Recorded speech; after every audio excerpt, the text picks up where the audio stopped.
আমরা কারেন্ট পাই না, কারেন্টের দিকে আগুন চাইছি 5-7 দিন হয়েছে, কারেন্ট নাই দেখে বরফ পাই না। আমরা জেলেরা সাগরও যাইতে পারি না, অনেক ক্ষতি হইতে আছে। কারেন্ট 1 ঘন্টা দিলে 3 ঘন্টা কারেন্ট থাকে না, বরফ দিলে দুটো বরফ আসে সেটু আবার গলিয়ে যাচ্ছে।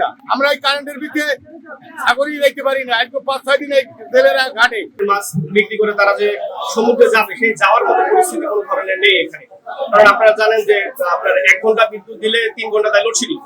আর বরফকলের সিস্টেমটা হচ্ছে আপনি যখন বিদ্যুৎ থাকে, বরফটা আমরা যখন উৎপন্ন করি, তো হচ্ছে আপনার যদি বিদ্যুৎ থাকে, বরফ যতটুকু হবে, যদি আপনার 1 ঘন্টা বিদ্যুৎ চলে যায়, আবার বরফটা ওই হিটে আসতে আবার দেখা যায় 2 থেকে 3 ঘন্টা বরফটা চালাতে হয়। বিদ্যুতের কারণে বরফ আমরা দিতে পারতেছি না, বরফ হইতেছে না, কারণ 2 ঘন্টা থাকে, 5 ঘন্টা থাকে না। এই কারণে বরফ দিতে পারতেছি না, বড় যাইতে পারতেছে না সাগরে। বিদ্যুৎ সংকটের কারণে আমাদের যেই পরিমাণ বরফ উৎপাদন হওয়ার কথা, ওই পরিমাণ বরফ আমরা পাচ্ছি না। জেলেদের বরফ সরবরাহ না করতে পারার কারণে তারা সমুদ্রেও যাইতে পারে না, মাছও ধরতে পারে না।